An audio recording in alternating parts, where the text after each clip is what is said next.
उद्यापासून नागपूर हिवाळी अधिवेशनाला सुरुवात होत आहे आणि अकोला जिल्ह्यातील कोणते प्रमुख मुद्दे अकोला जिल्ह्यातील आमदार मांडणार आहेत?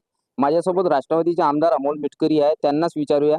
दादा, उद्यापासून हिवाळी अधिवेशन सुरू होणार आहे. अकोला जिल्ह्यातले कोणते प्रमुख मुद्दे तुम्ही मांडणार आहात?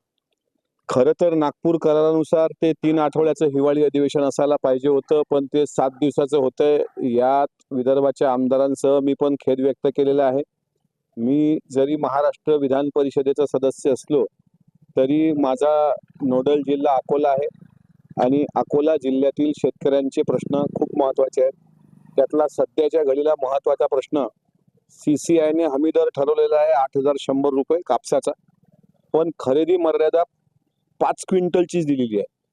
ती खरेदी CCIची 5 क्विंटलवरून 15 क्विंटलपर्यंत एकरी ती करण्यात यावी. याकरता जे काही दिवस आमच्या हातात आहेत 4-5 दिवस, त्यामध्ये मी कापूस उत्पादक शेतकऱ्यांचा प्रश्न, सोयाबीन उत्पादक शेतकऱ्यांचा प्रश्न, आमच्या हिवरखेड, तेल्हारा या भागामध्ये फळबाग लागवड करणारे शेतकरी आहेत, त्याच्यामध्ये संत्रा लागवड असेल, मोसंबी लागवड असेल, पीक विम्याचे प्रश्न असतील, हे शेतकरी हिताचे जे प्रश्न आहेत. सोबतच अकोला जिल्ह्यातला खाजगी कोचिंग क्लासेसच्या नावाखाली जो गोरखधंदा सुरू आहे, त्याच्यामध्ये गोरगरीब विद्यार्थ्यांची अनेक प्रकरणं माझ्याकडे तक्रारी आल्या. त्या तक्रारीमध्ये अनेक विद्यार्थ्यांना आर्थिकदृष्ट्या पिळवणूक करणारे खाजगी कोचिंग क्लासेसचे मालक, त्याचबरोबर ग्रामीण उपरुग्णालयाच्या गंभीर समस्या, हिवरखेडचं एक स्टिंग ऑपरेशन आपण पण दाखवलं, त्याच्यामुळे रुग्णालयाच्या समस्या, नाफेड खरेदीची समस्या, कृषी उत्पन्न बाजार समित्यांचे घोटाळे, त्यानंतर खाजगी कोचिंग क्लासेसची पिळवणूक आणि जिल्हा परिषद आणि मराठी शाळांमध्ये शालेय पोषण आहारांपासून असलेली जिल्ह्यातील शाळेची स्थिती, वर्गखोल्यांची, हे मुद्दे माझ्या दृष्टीनं येणाऱ्या काळामध्ये खूप महत्त्वाचे आहेत. आणि शेतकऱ्यांच्या दृष्टीनं आणखी महत्त्वाचा पानंद रस्त्याचा मुद्दा आहे, तो आम्ही पुरवणी मागण्यांमध्ये ठेवणार आहोत.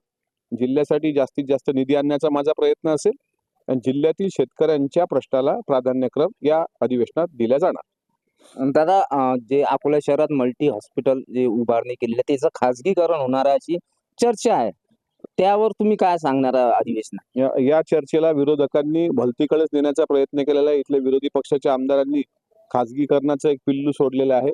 मल्टी सुपर स्पेशालिटी हॉस्पिटल हा सरकारचा एक ड्रीम प्रोजेक्ट आपल्या अकोला शहरासाठी होता. अजूनही मल्टी सुपर स्पेशालिटी हॉस्पिटल पूर्ण क्षमतेने सुरू झालेलं नाही.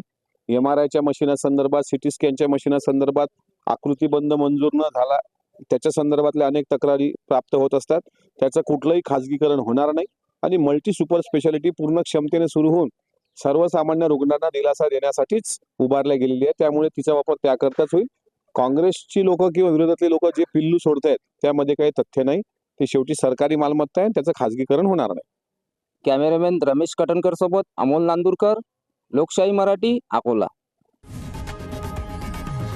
लोकशाही मराठी, ऐका, पहा, जागरूक रहा.